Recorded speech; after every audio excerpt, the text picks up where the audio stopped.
Riqueza, consumo, segurança. Essa é a utopia da modernidade e do capitalismo. Onde foram parar essas certezas? Extremos que se cruzam, riqueza e miséria. Sonhos de democracia e inclusão confundem-se com as distopias da exclusão e da violência.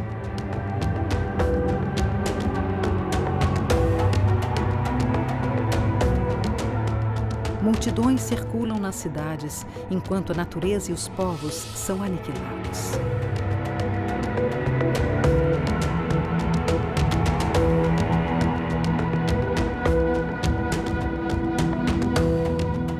O mercado dá a tudo um preço e se utiliza da ciência e da tecnologia para criar o controle e controlar a criação. Sofre toda a natureza. Os conflitos ecológicos e sociais fazem parte de nossa época. Apostamos em 3 fios da meada que se entrecruzam no presente para preparar solos férteis de outros futuros.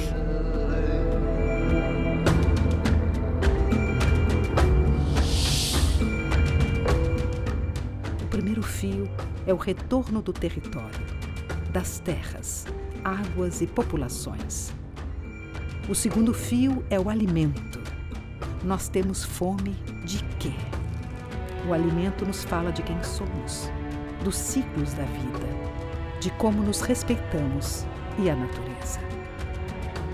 E o terceiro fio são os conhecimentos que fornecem sentido e dignidade à existência humana.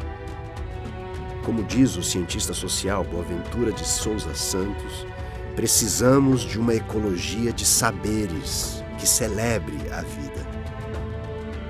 Como construir uma nova forma de viver que mescle e atualize saberes ancestrais com as conquistas da ciência e da tecnologia que sirvam à humanidade e não destruam o planeta.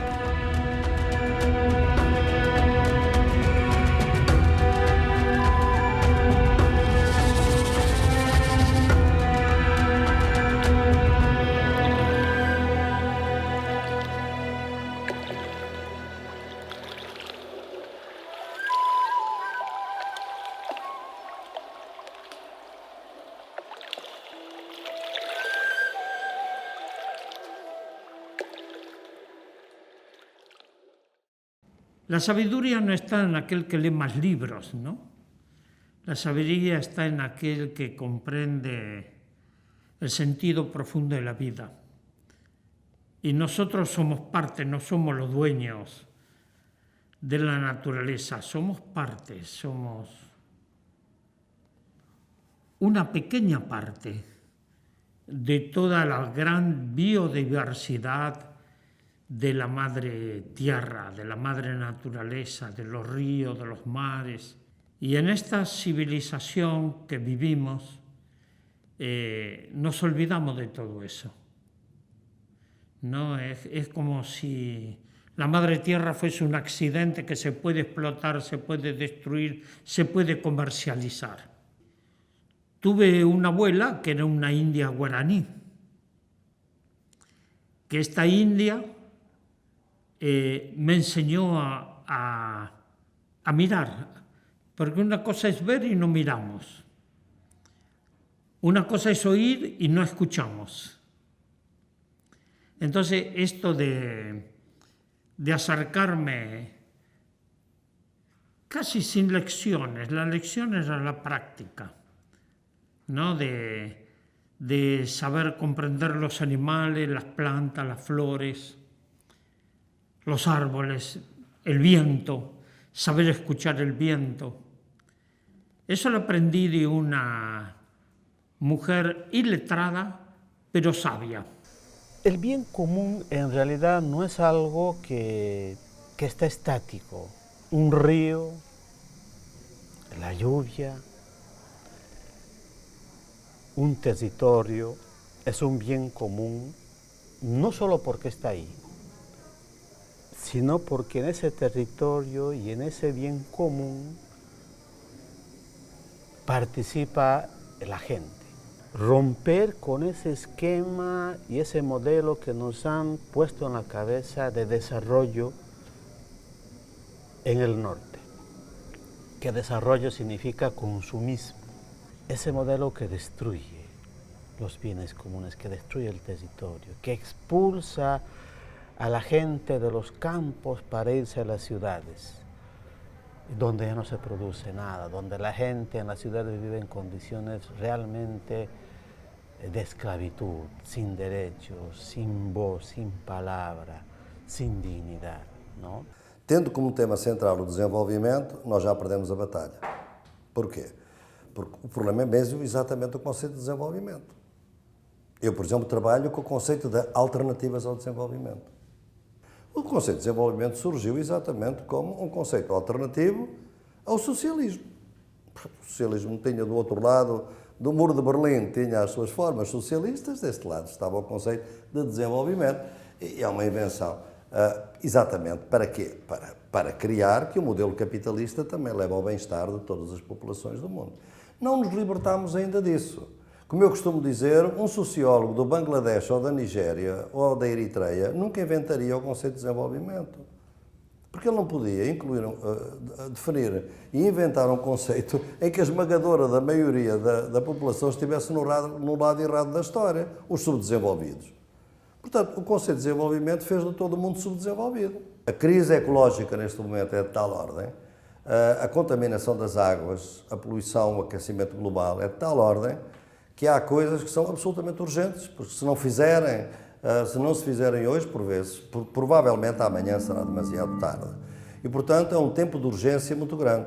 Mas aquilo que a gente quer ao mesmo tempo que se realiza, que é a mudança deste modelo de desenvolvimento, obrigaria a uma mudança civilizacional e essa não ocorre em 2 anos, em 3 anos ou 4 anos.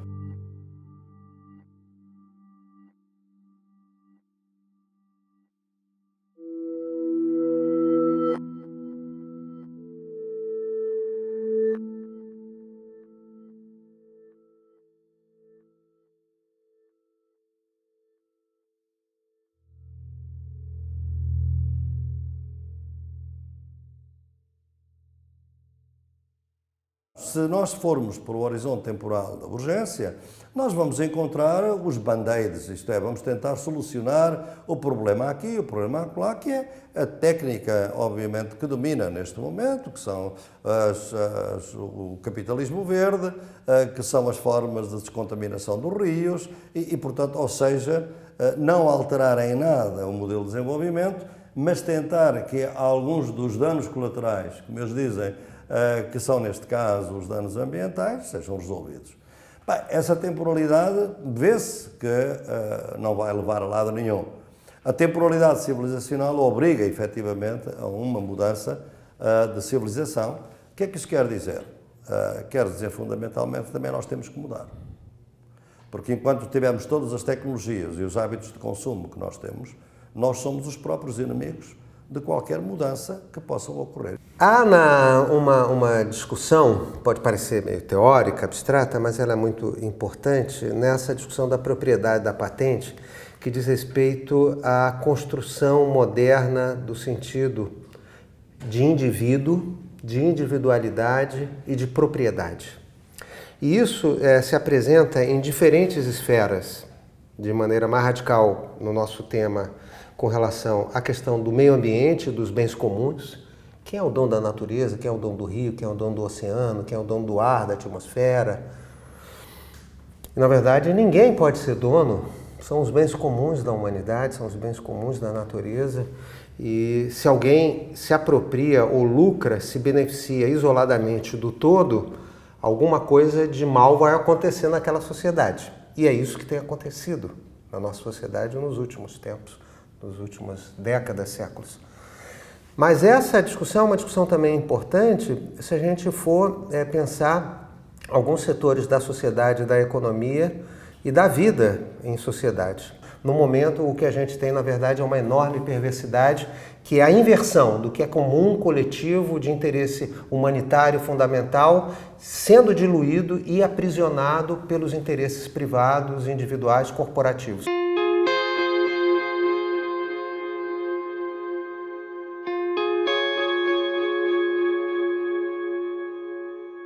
Desde os tempos coloniais, a exploração dos recursos naturais e da terra no Brasil é ditada por interesses das grandes potências e elites internacionais. O mapa de conflitos envolvendo injustiça ambiental em saúde buscou dar visibilidade às diversas comunidades discriminadas e vítimas de violência.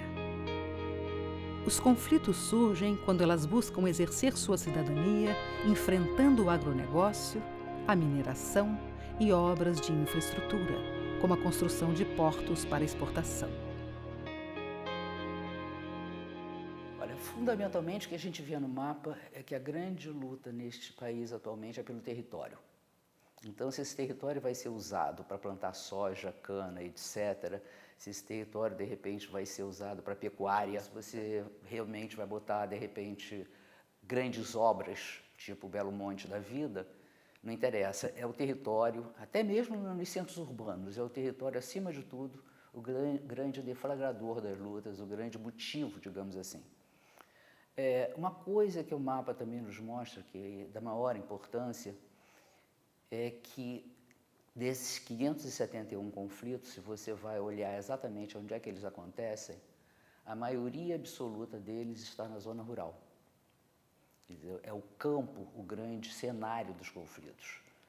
A gente tem mais de 50% dos conflitos incrustados no campo. A gente tem 13,58% dos conflitos nas cidades. E a gente tem 37% de conflitos que a gente chama de indefinidos, ou, enfim, são conflitos onde você tem, por exemplo, a questão Belo Monte, né? Você tem em Belo Monte, você tem ao mesmo tempo cidade e você tem povos indígenas, você tem populações do campo, ribeirinhos, beiradeiros, comunidades tradicionais no mesmo conflito. Se você olha o mapa, você vai ver que simplesmente a maioria absoluta dessas injustiças ambientais que a gente está ali retratando, elas têm raça, elas têm uma cor, elas não estão ali gratuitamente. Agora, acima de tudo, você tem um processo de exclusão, que ele é um processo que, além de tudo, ele é um processo que se move. E por que ele se move? Porque a especulação imobiliária ela não para. Ela também anda. Na medida em que a metrópole vai se abrindo, vai se ampliando, e que aquilo que era uma região nobre vai precisando se alargar, ir mais além, você vai criando novos ciclos de pessoas tendo que ser simplesmente jogadas fora desse mapa, lançadas para periferias, que são cada vez mais periferias longínquas, etc, etc. É muito louco que você tem 2 vezes o território dando origem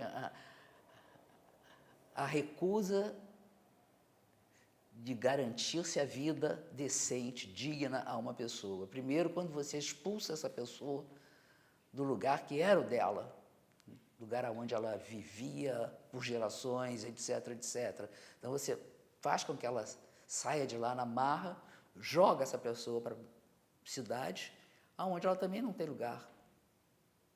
Então, onde ela também vai acabar convivendo com lixão, ou com outras formas mais abusivas ainda de desrespeito a um ser humano.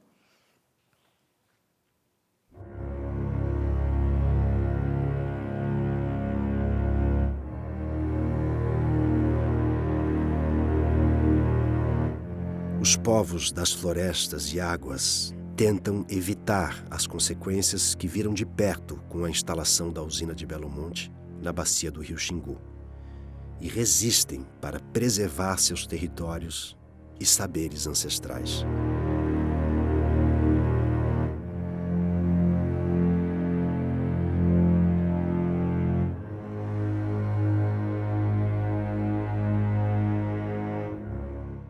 O Tapajós tem importância estratégica para a região amazônica.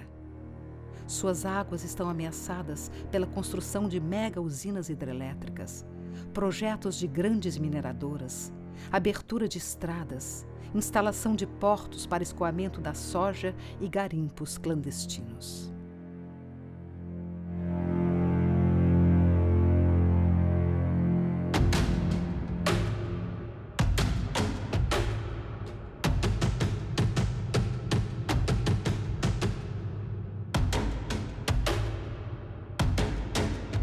Povo de tradição guerreira, os Munduruku vivem no Pará, no Amazonas e no Mato Grosso, e lutam para defender seu território.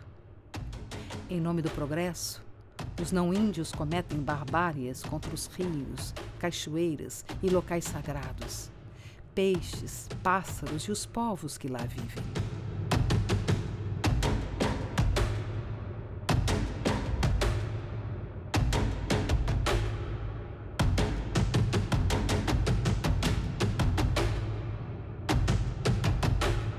Preservar o modo de vida ancestral é uma luta no presente, não para retornar ao passado, mas para permitir a continuidade da vida celebrada nas danças, nos cantos e nos mitos dos Munduruku.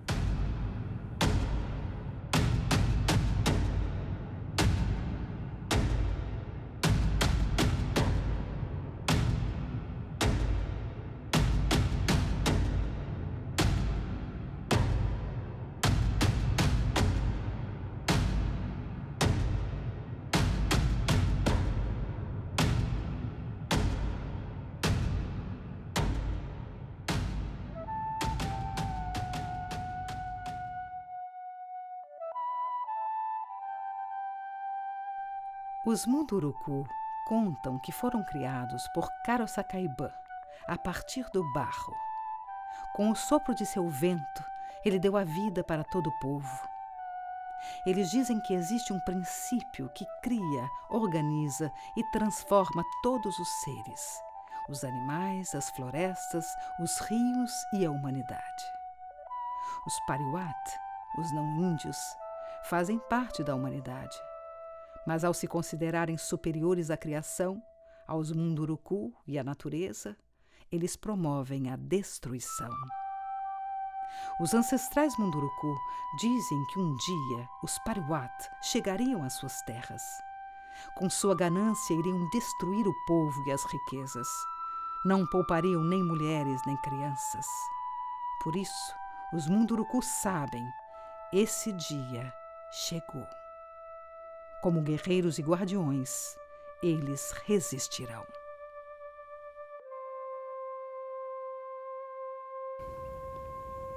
Hoje a gente não está vivendo mais que nem a gente vivia antes. A gente não está mais vivendo em paz, porque tanto de projetos grandes que está direcionando aos povos Munduruku e os povos da Amazônia, né? Que não é só os povos indígenas Munduruku que estão ameaçados, vários povos do Brasil. A força do rio, ela está acabando, ela está ficando fraco. Cada ano que se passa, ela transpassa, que ela seca mais do ano passado. Por quê? Porque dentro das cabeceiras desses grotão de garapé, só fazenda. Onde tem fazenda, minador dos garapé está secando. Quem dá força para o Tapajós, para o rio, é os garapé, né? Então esse rio está morrendo tudo. É por isso que o rio, cada ano que passa, ele está secando devagar, mas ela está secando. Daqui uns tempos, ela vai ficar só aquele regozinho. E daqui uns 100 anos não vai ter mais rio. Ela vai acabar. Nós, Munduruku, nós não aceitamos a construção de hidrelétrica no Tapajós. Senão vai acabar com o nosso rio sagrado. Para nós, o rio é uma vida, é a nossa vida. A terra é a nossa mãe. E para nós mulheres é como um filho, né? Temos que cuidar dele. E também uma mãe, porque ela dá o sustento para a gente. E quando a gente vê que tudo isso um dia pode acabar, a gente fica muito triste. É por isso que a gente às vezes sai daqui, né, e vai para as grandes cidades falar, né, da importância do rio. Às vezes o branco ele não dá importância para o rio, para a água, né? Mas nós que vivemos todo dia toma banho, todo dia lava louça, todo dia lava roupa, todo dia vai pescar, todo dia está ali ensinando o seu filho e sabe que a importância do rio para a gente. O Tapajós é a vida das mulheres, de todos, a população indígena, ribeirinho, população em geral, né?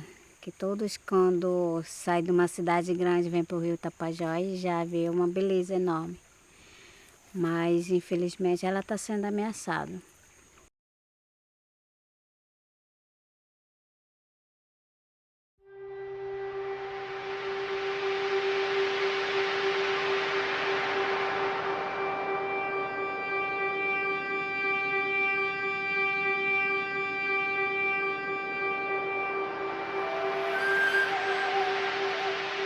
Na outra margem do rio, os beiradeiros das comunidades de Montanha e Mangabal lutam para permanecer no local onde se instalaram há mais de 150 anos.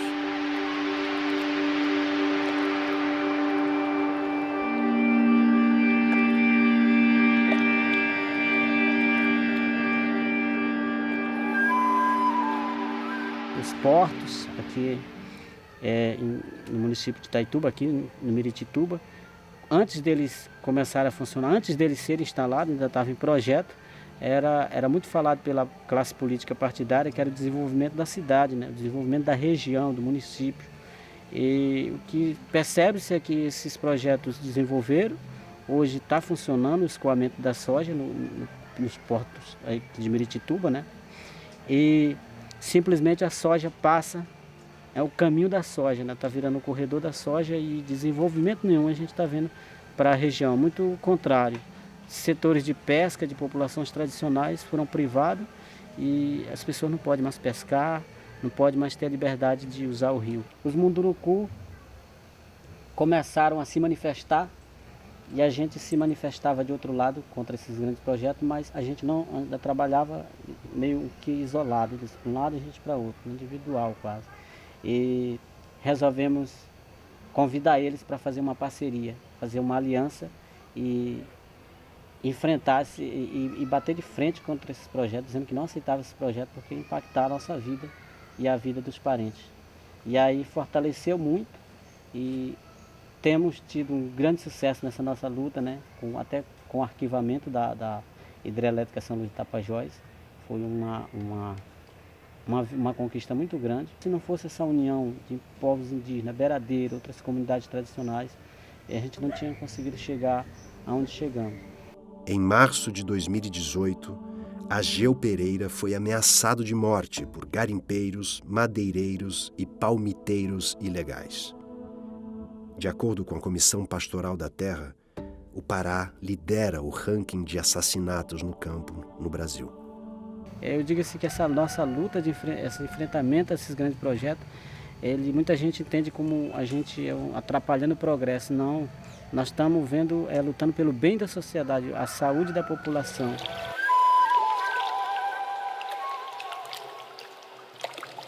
Mais ao norte, na região do rio Trombetas, quilombolas descendentes de escravos africanos lutam contra os impactos da exploração de bauxita.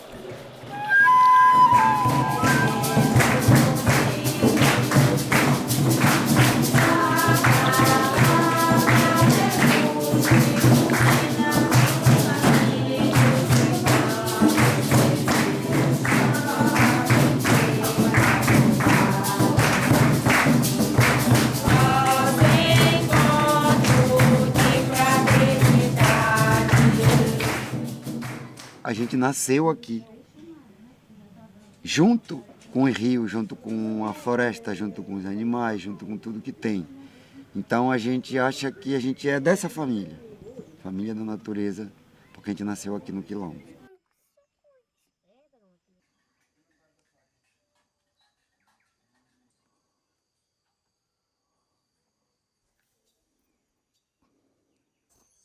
Eu tenho uma coisa que eu acho interessante, né? A gente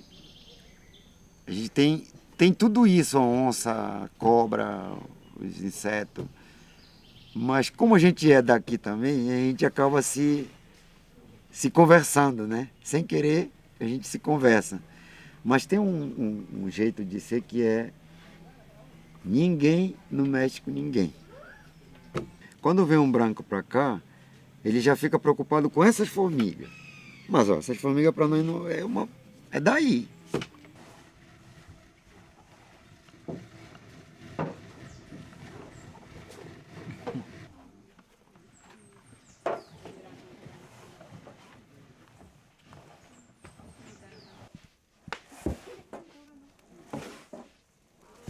A gente sabe que essas áreas quilombola indígena, ela tem muita riqueza. Mas assim, a nossa geração não acabou aqui.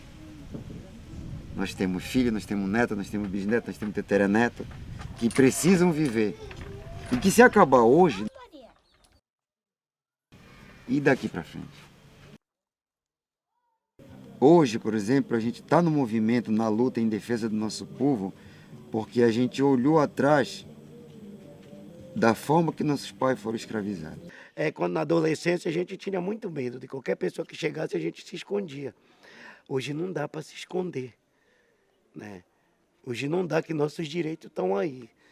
Então, mesmo sem estudar, a gente lê um pouco aquilo que a gente aprendeu, a gente lê um pouco e sabe, o direito é esse e eu não abro mão disso. A luta ela começa aqui por Oriximiná, né? E ela se estende um pouco, o Maranhão também já lutava, né, um pouco sobre isso, o nosso companheiro Ivo Fonseca. E eu, como de Oriximiná, me misturei com eles para estar levando essa luta nacional nos outros estados brasileiros. E para que o governo olhasse para nós de uma outra forma, desse apoio mesmo, para que esses títulos fossem acontecendo. Nós tivemos o primeiro em 95, o segundo em 96, o terceiro em 97. O INCRA não aceitava um título coletivo porque nós não era índio, mas nós somos quilombo. Felizmente vocês não reconhecem nós, mas nós somos quilombola. Nós vivemos aqui há 200 anos e nós queremos o nosso título como os índios também. Porque eles ajudaram muito nós nesse processo da fuga, quando os pretos fugiram, os índios contribuíram muito, mesmo falando outra língua, mas só de eles darem o sinal que eles estavam também fugindo, porque eles também acabaram sendo escravos um pouco, e os nossos pretos meteram a cara para o mato junto com os indígenas. Eu tenho uma filha que ela diz assim, eu tenho para onde correr. Por exemplo, eu estou numa capital, mas na hora que não der certo é que eu vou correndo para lá de Papai Itá, porque lá eu tenho paraíso.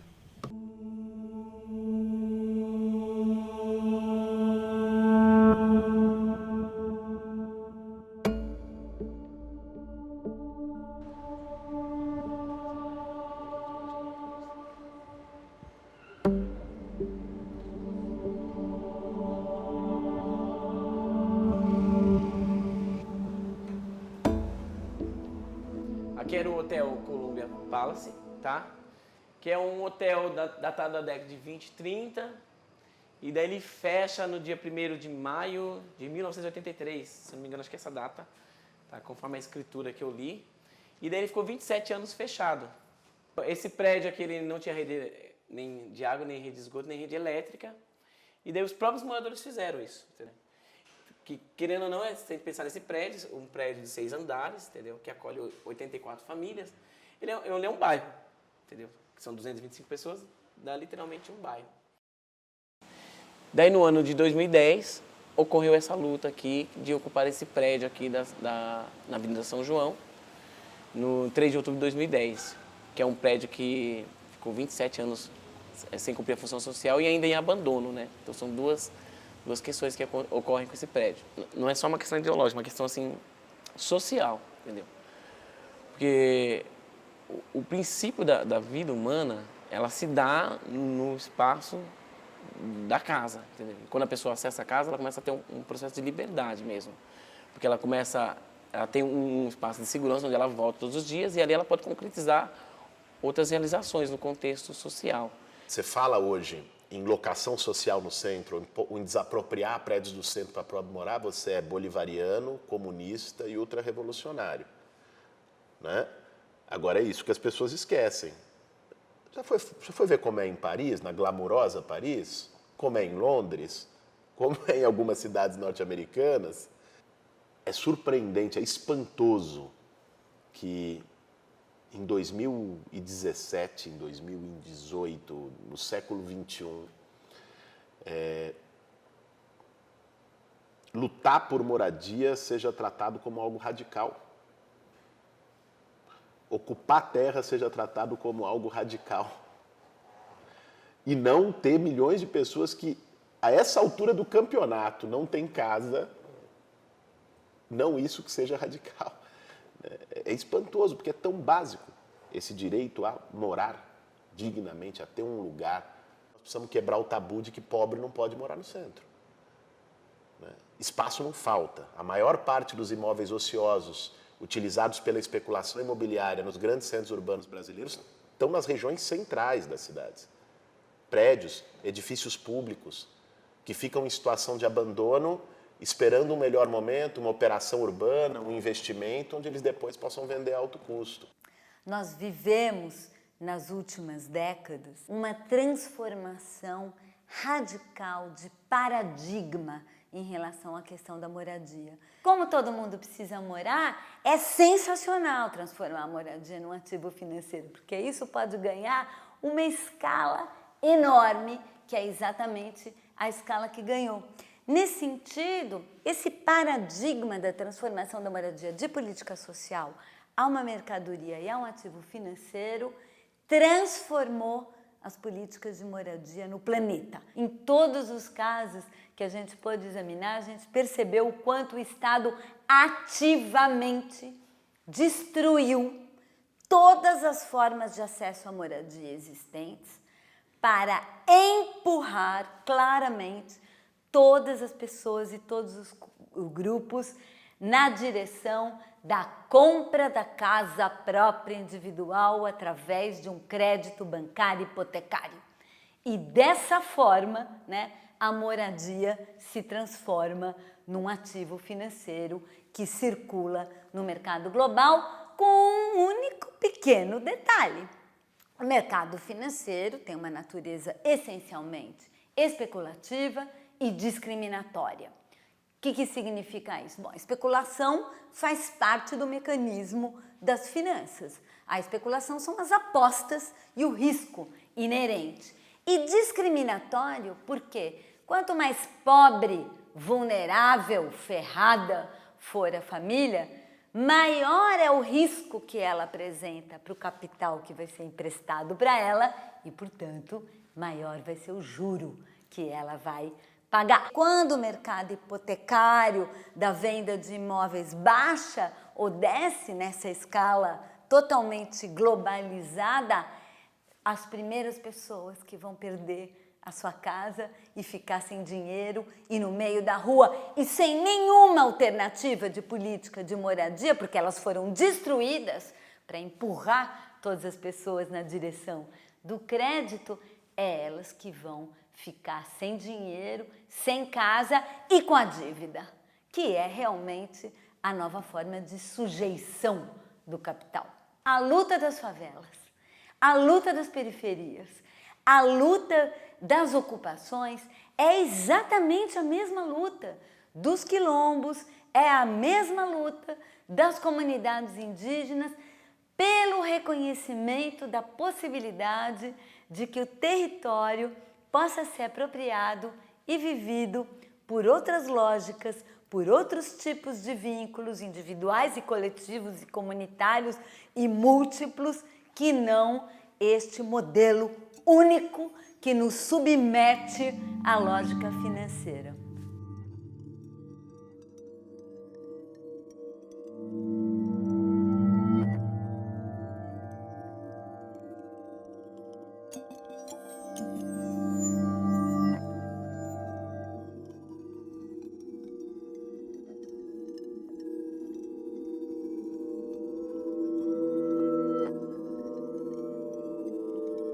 O metrô chegou num bairro mais periférico.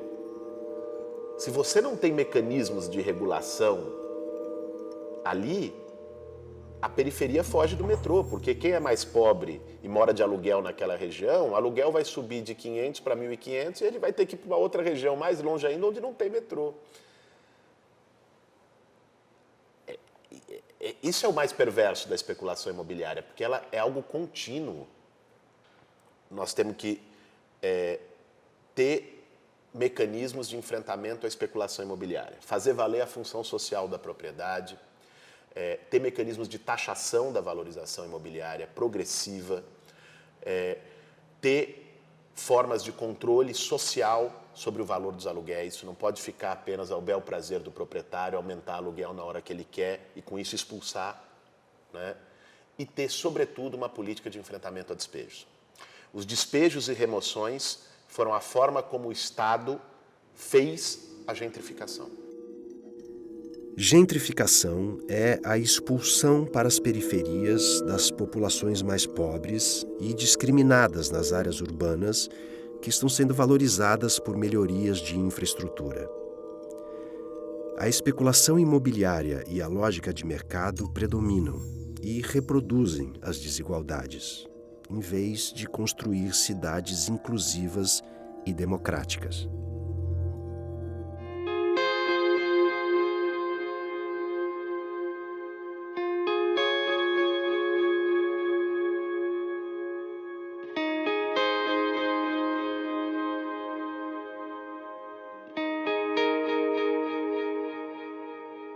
De acordo com a Organização das Nações Unidas para a Alimentação e a Agricultura, a produção mundial é suficiente para alimentar a todos. Mas cerca de 815 milhões de pessoas passam fome. Metade da humanidade produz total ou parcialmente seu alimento e a agricultura familiar sempre forneceu comida fresca para as cidades.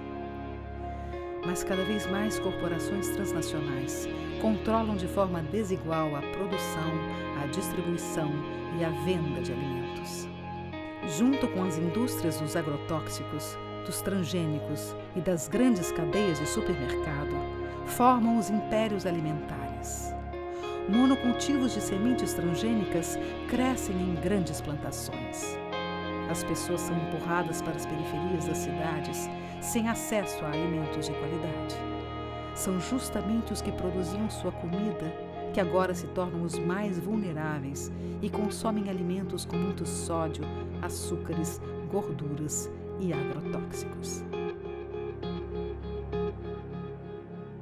Food is both the biggest reason for colonization today, whether it's through GMO seed or it's through trade in commodities or through agro-processing. This is where corporations that produce nothing are controlling what we eat. That is destroying the planet on the one hand, and so if you're ecologically conscious, you should be part of a solution and not eat food from industrial production. But it's also destroying people's health. 75% of diseases in the world today, whether it be cancer, whether it be neurological problems, whether it be obesity and diabetes, hypertension, allergies, all of these problems are rooted in this bad food system. So for the sake of the health of the planet and your own health and the health of your future generations, it's very important for people to get out of the trap of industrial food and start growing food if they can, knowing a farmer who grows food if they can't grow food themselves. But even in cities, urban gardening is taking off in a very big way. On a terrace, in a balcony, you can grow food. Hoje a gente não tem mais pessoas produzindo no meio rural, não é só porque há uma tendência inexorável das pessoas saírem do meio rural e irem para o meio urbano, né? É porque hoje a gente tem um modo de relação, né, campo-cidade, né, e de estrutura, né, de propriedade da terra, né, que ele é muito desigual, né, e uma série de mecanismos que tentam impedir, né, esses circuitos de produção de alimento e também esse fortalecimento da própria produção para o autoconsumo, né. Há uma correlação perfeitamente identificada entre consumo de agrotóxico, agronegócio e violência no campo. Temos o caso do Mato Grosso do Sul, que exatamente é o estado do Brasil que consome mais agrotóxico, é onde, neste momento, o agronegócio é mais agressivo e é onde estão a exterminar os indígenas, neste caso os Kaiowá, os Guaranis Kaiowá, não são os únicos, mas obviamente que tudo parece ser um desígnio para terminar a tarefa que o colonialismo não conseguiu terminar. As condições de acesso ao alimento, elas estão se tornando, digamos assim, passando por um processo muito grande de concentração. Concentração da água, concentração da terra, concentração da biodiversidade e a apropriação privada dos conhecimentos associados a essa produção de alimentos, né? Well, the agrochemical companies who have become the seed companies through GMOs are the pharmaceutical industry. They're the same industry, and all of it has roots in war, all of it. And for them, it's a never-ending profit system. As the soil dies, then they control more of the inputs for soil. As biodiversity dies, they sell more patented seed. As people get more cancer, they sell more patented drugs. For them, this is a very effective system, but it is not working for the planet, and it is not working for people. And that is why we must take our food out of the hands of the poison industry, whose only skill is making poisons, making people fall ill, and stealing our governments and destroying our democracy. Well, we definitely cannot feed huge populations with GMOs. Just look at the data. Our studies have shown that 1/3 of the food we eat is brought to us by pollinators, our bees and our butterflies. GMOs are killing them both. So already 1/3 food goes. We also know that the more the biodiversity, the more the nutrition per acre. On less land, we grow more food. GMOs are monocultures, soya monocultures in Brazil, which are not feeding Brazil, soya monocultures in Argentina, which have created hunger in a food-abundant society. What is being produced through GMOs are commodities. Commodities are not food. So we are not talking of a food system. It is a system that is designing hunger, it is designing the wreck of the earth. I think we have such a huge problem on the issue of scaling up, because we only think of scaling up as going vertical. Scaling up means one Monsanto controlling seed, one Cargill controlling trade, one Nestle controlling the noodles. Scaling up can be by spreading out. Then you can come and say, oh, but Rio is such a big city and Sao Paulo is such a big city. First, we should start growing food in cities, but a big city can have a bigger food shed. Just because it's big doesn't mean it shouldn't have its own local. Its local will be bigger, but that doesn't mean it should. Brazil should grow commodities that it exports and then buys junk food to feed its people. Makes no sense.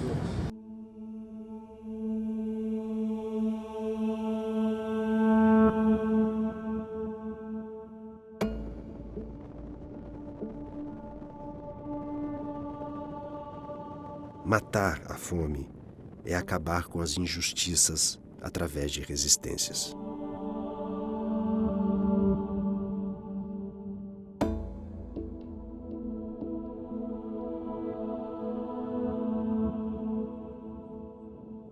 São Paulo é um dos 17 milhões de brasileiros que vive no semiárido nordestino.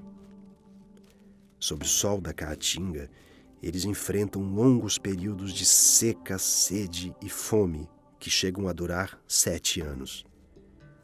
Para sobreviver, eles praticam a ecologia de saberes e a solidariedade em iniciativas como o Polo de Borborema, na Paraíba.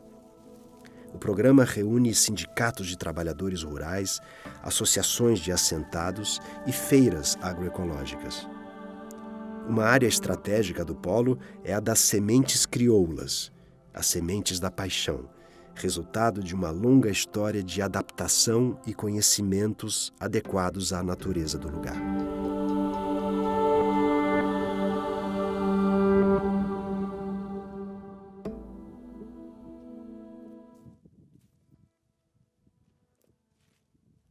O ponto-chave da convivência com o semiárido, eu digo muito claro isso, todo lugar que eu vou, se chama a estocagem. Isso é água, alimento para os animais, semente e vai por aí afora.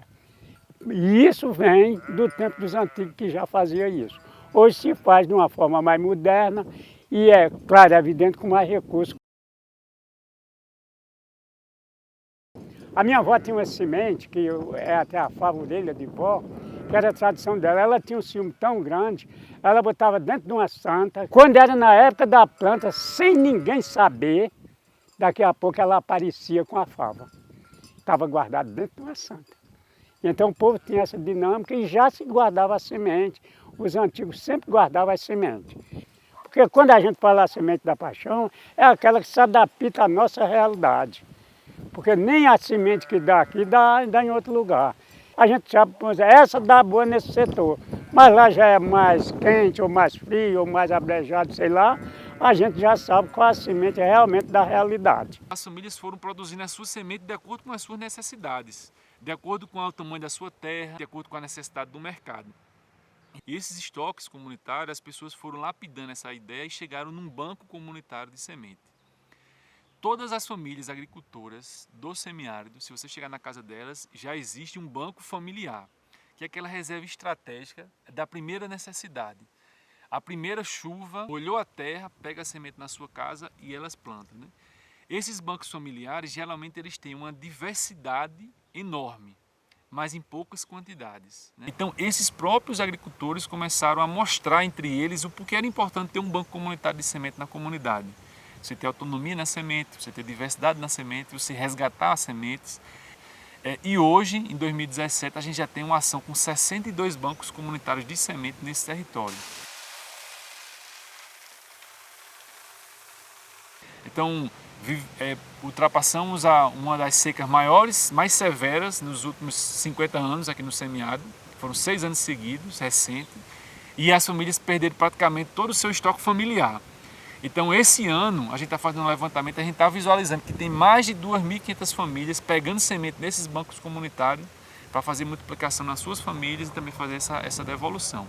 Antes, muitas vezes, né, eles ficavam a reboque das políticas governamentais que muitas vezes trocavam o voto pela semente, o voto pela água, o voto por um saco de milho para dar aos animais. Hoje, eles conseguem fazer os seus estoques e ter a decisão de votar em quem eles querem, de eleger quem eles querem, de também participar dos espaços de transformação de política que eles também desejam. Então, a gente está com a produção de semente estocada esse ano. Pode, para atravessar 2, 3 anos de seca, tem bastante semente para atravessar esse período. Muitas mulheres dizem, é melhor a gente guardar no banco de semente que está garantido. Se nós deixar em casa, de repente vir uma crise, faltar feijão, a gente é obrigado a comer o que está em casa. E estando no banco, ninguém vai buscar para comer, está lá guardado para plantar. Então, o banco de semente é isso, né? Com o banco mudou muito. O banco de semente, ele é como uma mãe de família que, né? Seus filhos viajam e gastam tudo, mas sempre está de braço aberto e porta aberta para distribuir as sementinhas, a gente conseguir, através dessa sementinha, trazer alimento para a nossa mesa, para alimentar nossas famílias. Hoje eu vim entregar as sementes que peguei e vim devolver, né, para quando for um ano 500, se Deus quiser, ter semente de novo para a gente aprontar.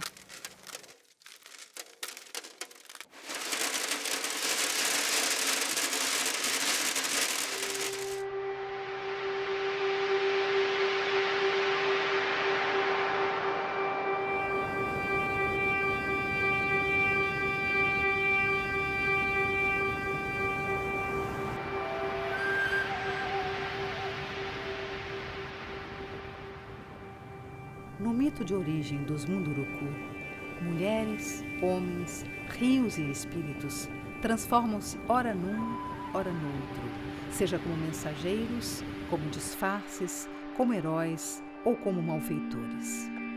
Eles vivem em um lugar criado por Karasakaiban, onde todos podem caçar, pescar e plantar em harmonia. As pessoas respeitam a criação e ofertam parte do alimento obtido ao filho enviado de Karasakaiban.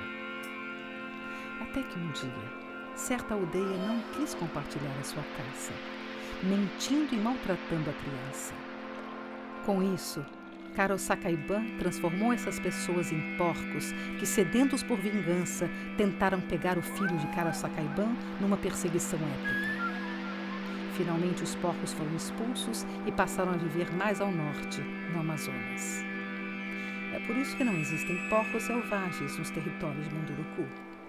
Eles nos alertam. A sociedade excessivamente materialista e de consumo está perdida, como os porcos de Carol Sacaiban.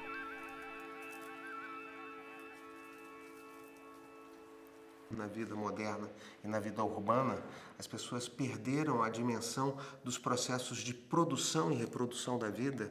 As pessoas, tudo é coisificado e artificializado, a comida, o alimento, a informação, as relações. Uma política que distancia-se das pessoas e da vida das pessoas e que pensa uma natureza totalmente artificializada e que dissocia os processos de vida, espiritualidade, cultura, de uma maneira tão fragmentada que o ciclo de vida e de morte, que deveria ser tão natural e que é tão bem assumido em outras civilizações, a civilização moderna foge como o diabo da cruz. E nesse processo há uma quebra do ciclo entre o orgânico e o inorgânico, a vida e a morte, o saber científico, o saber materialista e material, do saber espiritual e da base ética das relações comunitárias do indivíduo e do coletivo, como tudo isso se fragmenta e acaba produzindo lixo, que é o lixo desse congestionamento moderno. Os bens comuns da natureza dependem de como a produção e a economia funcionam.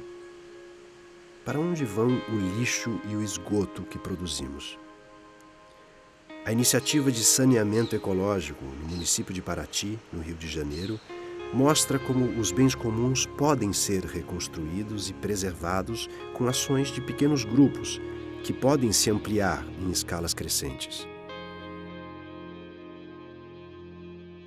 Com a chegada do progresso, a comunidade tradicional ela acompanha, ela não fica sendo um museu, né, mas sim ela continua se desenvolvendo. E com a chegada da tecnologia, quando veio as mágicas da parede, né, que hoje abre a torneira na parede e a água jorra e não sabe de onde vem. Então não se preocupa com a nascente, não se preocupa com o rio. Isso é a realidade das comunidades.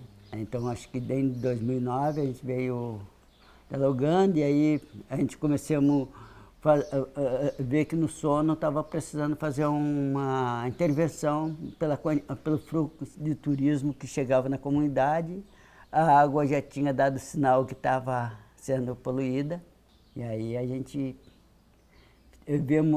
vemos vários modelos, visitamos alguns outros institutos de permacultura, para a gente chegar no acordo do que a gente ia fazer. Aí optamos fazer as bacias de evapor, transpiração, que são essas com a banana.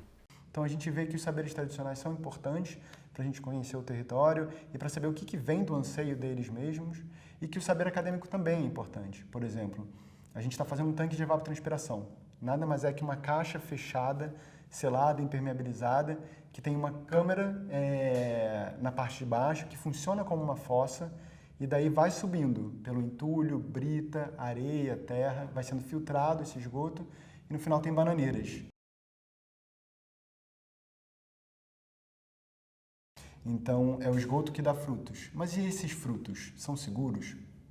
Então é isso que a gente também está vendo com a academia, fazendo a análise dos frutos. O saneamento ecológico não é só fechar o ciclo, né?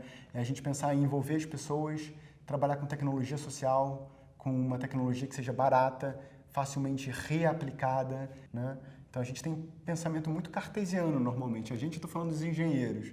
E aí a gente respeitar os saberes tradicionais e não só respeitar, mas trabalhar junto com eles, né? O próprio projeto de saneamento ecológico ele não veio da nossa perspectiva. Ele veio de um comunitário, o Ticote, que é do Pouso da Cajaíba e que já acreditava no saneamento de uma outra forma. A bioconstrução ela entra por causa que você consegue aproveitar o próprio material que você está removendo do local.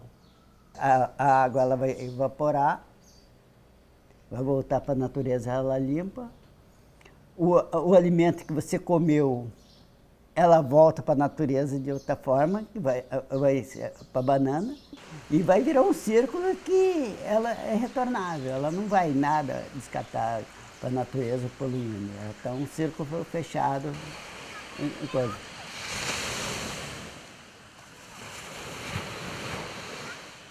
Pensar, fazer e sentir são também um ciclo. Então a gente vai ver que o seu Paulo, em plena Serra do Borborema, no interior do Piauí, é um sábio, e esse sábio se encontra presente no Pará, no Rio Tapajós, na África. O papel do curador, ele é um papel que é mais misterioso.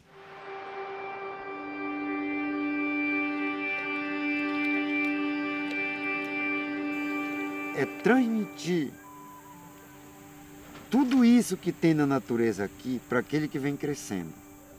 Tipo, usar o remédio daqui.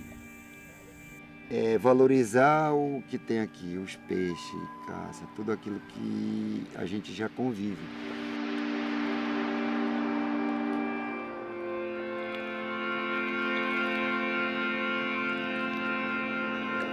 Ele é uma peça mais principal dentro do meio de nós por causa do dom que ele trouxe. Que é um dom que ele trouxe da natureza. Ele passou o dia inteiro, vamos supor, aqui para o mato, chegou só de tarde. Ele passou o dia em cima do rio. Ele passou o dia sem conversar com ninguém. Então, os espíritos estavam ensinando ele. Aí ele falava assim: eu aprendi no encante. Interessante, né? Então esses velhos sábios sabem muito mais do que nós que estudamos na escola. Não precisamos de certificado para comprovar, para provar que temos conhecimento. Então nós valorizamos as pessoas idosas, têm um conhecimento, mesmo que ela não tenha estudado, mesmo que ela não saiba falar português, não saiba escrever, mas ela tem um conhecimento. Conhece uma planta medicinal, conhece a história do passado, conhece a origem do povo. Um grupo de especialistas foi reunido pelo Greenpeace para produzir uma avaliação crítica do estudo e relatório de impacto ambiental da hidrelétrica São Luís do Tapajós.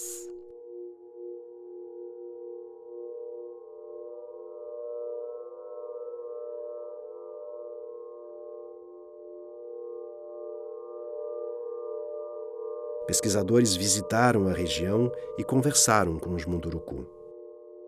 Os caciques Jairo e Juarez se referem a essa conversa como o encontro de sábios, os Munduruku e os cientistas do bem.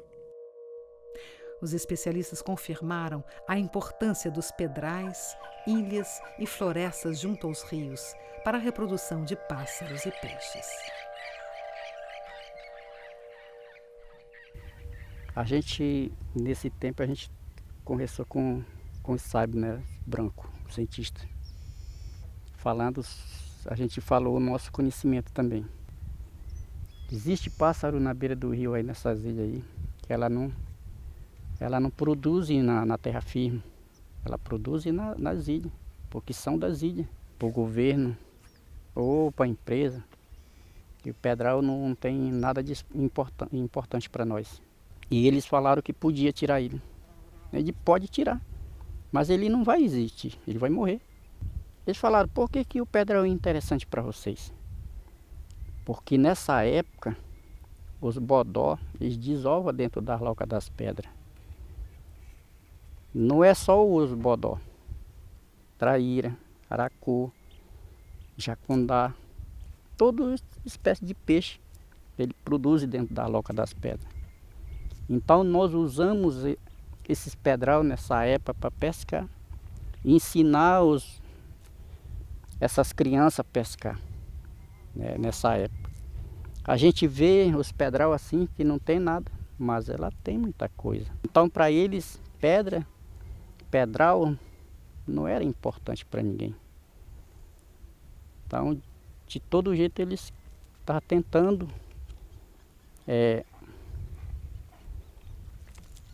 como é que eu posso dizer? Falsificar, né, o relatório deles. Só que foi muito bom a vinda dos pessoal também para eles concordar com a gente. Quando eles foram entregar esse livrozinho lá em Brasília, a gente foi lá. A gente entregou também para o presidente do IBAMA, né, que estava todo errado, que o relatório que os pessoal tinha feito, né, tinha coisa ali que não podia tirar, principalmente os passarinhos, né.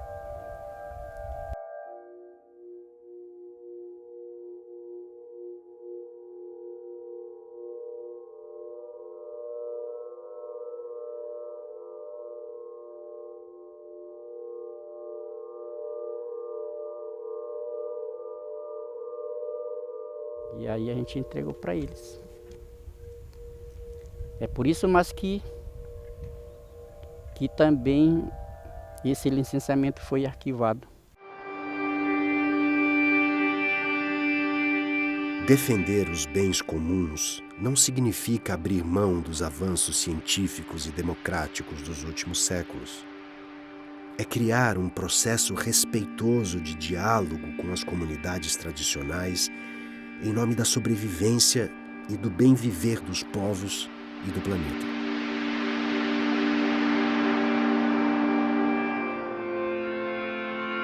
A ciência está dividida e é um momento exato para nós podermos trazer outros saberes para dentro da discussão.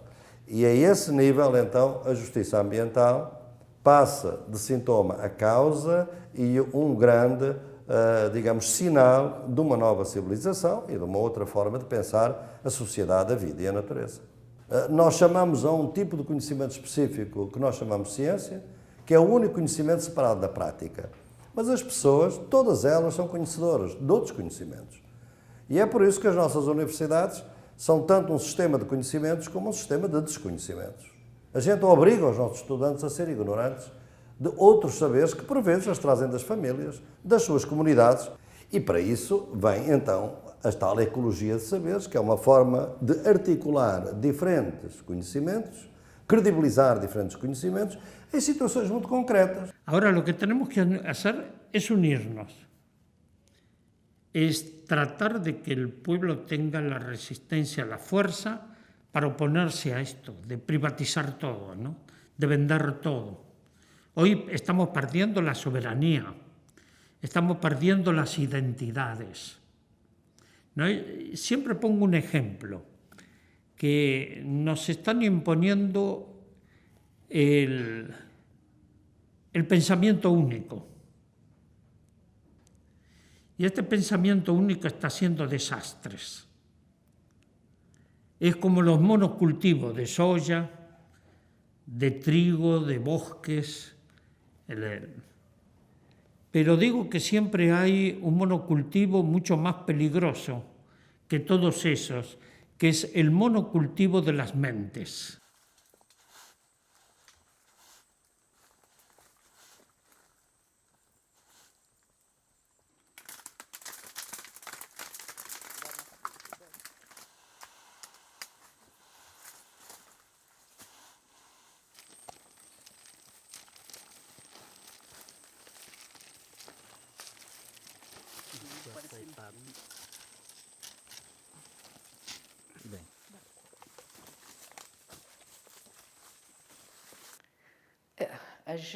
É muito comum a gente ouvir as pessoas dizendo, que é de determinado tipo de pessoas, claro, que a gente está tendo um processo de genocídio nesse país, principalmente com relação aos povos indígenas. Eu acho que a forma mais importante que a gente está perdendo, aí nesse caso, é com a maior contribuição, na minha opinião, que os povos indígenas, principalmente, nos dão. que é em termos de concepção de mundo, de visão de mundo. É tão importante a gente ter essa clareza de que não estamos discutindo terra, estamos discutindo território. Em primeiro lugar, porque para o índio, pegando o índio, né, ou quilombola, né, ou essas comunidades tradicionais em geral, eles, na realidade, para eles continuarem, para eles viverem, eles não precisam só da terra. Eles são filhos da terra, eles não são donos da terra. Essa noção do bem comum e de como o bem comum deve ser preservado, que a gente cada vez mais perde, que a gente cada vez mais tem um processo de divórcio, digamos assim, de tudo isso. Agora, acho que mais do que destruir esse planeta, eu acho que a gente está destruindo uma coisa que não se recupera, que é o que existe de humanidade dentro de cada um de nós. Nós já estamos vivendo nessa era um campo fértil de experimentação de futuro. E a experimentação do futuro passa por retomar esses saberes ancestrais que foram massacrados, né, diante da hegemonia do paradigma da ciência, a ciência submetida ao capital. Isso não é o velho, é o novo, é o futuro, porque é a elaboração hoje das utopias que vão nos guiar para poder, na defesa da vida, transformar as nossas formas atuais de relação com o território.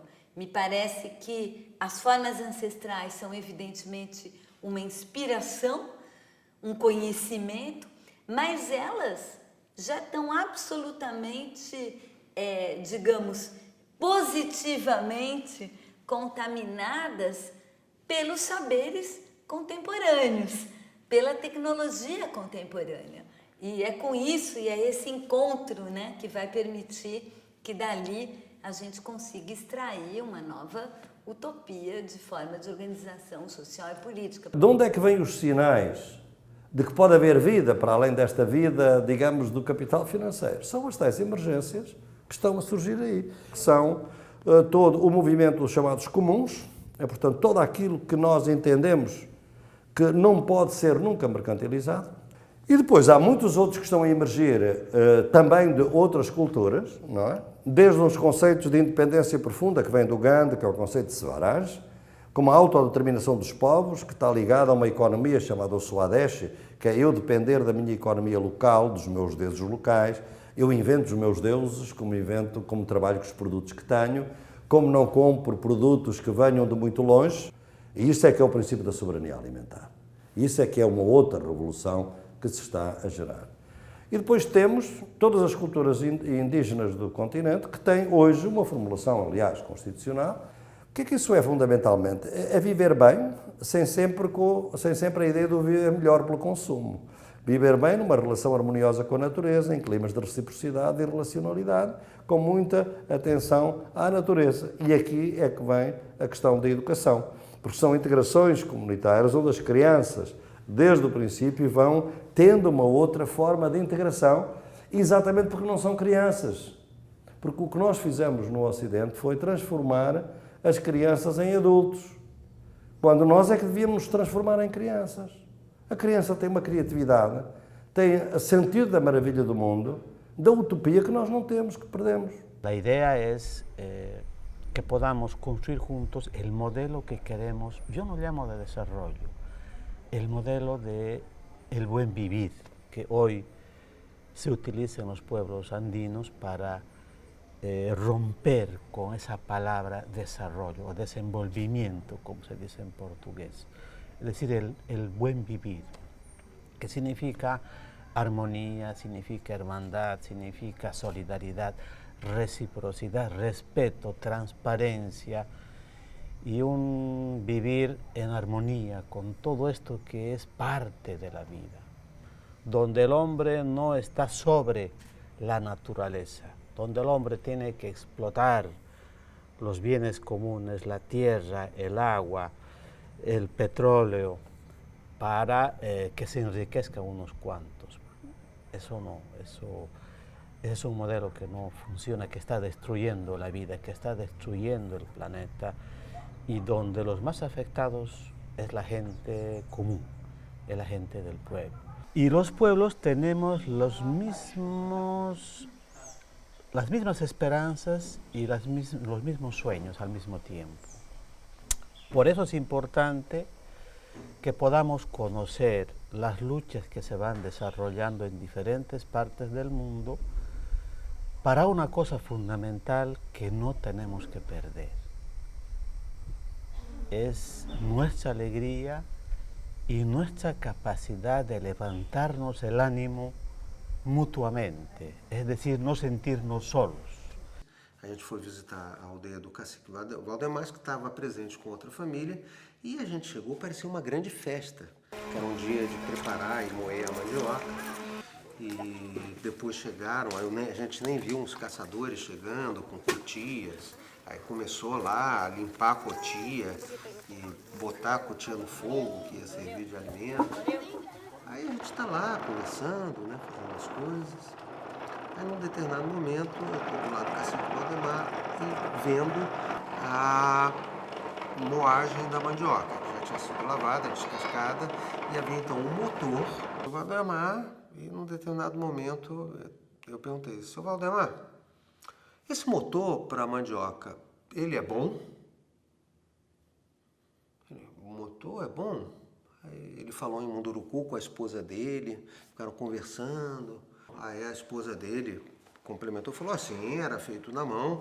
Hoje em dia a gente não precisa acordar 1h da manhã, hoje em dia você vê aí a gente, muito menos gente trabalhando e é muito mais rápido. E o que vocês fazem com o tempo que vocês economizaram por não ficarem ralando tanto tempo a mandioca? Economizar o tempo? Eles olham para mim e não dizem nada. Eu pensei, caramba, não consegui me explicar, eles não entenderam. Fiquei um pouco decepcionado. Eu queria ouvir alguma coisa deles. Aí eu saí deles, agradeci e fui caminhar um pouco, pensando naquilo que eu tinha vivido.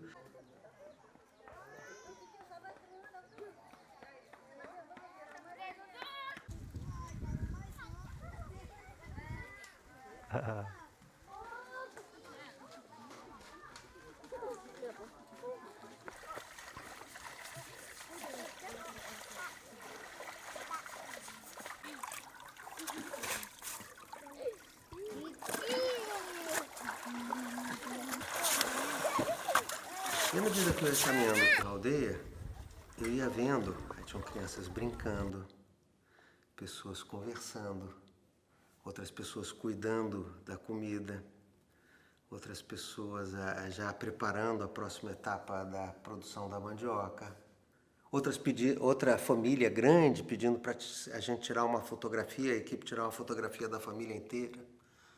Eu ia e passeando pelos locais. E à medida que eu ia passeando, eu tive uma nítida impressão que a resposta à minha pergunta estava vindo, numa forma quase que de percepção direta do que eu estava vivendo e vendo naquele lugar. Para mim ficou claro que eles não precisavam e não podiam responder a minha pergunta. Não há tempo a ser economizado. Tempo é vida. Eles fazem aquilo que é necessário. É simples assim. O tempo é o senhor da necessidade e não há poupança do tempo. E eu fiquei feliz quando percebi isso. Essa ideia e essa sensação de que mais importante do que qualquer coisa é simplesmente viver aquilo que tem sentido.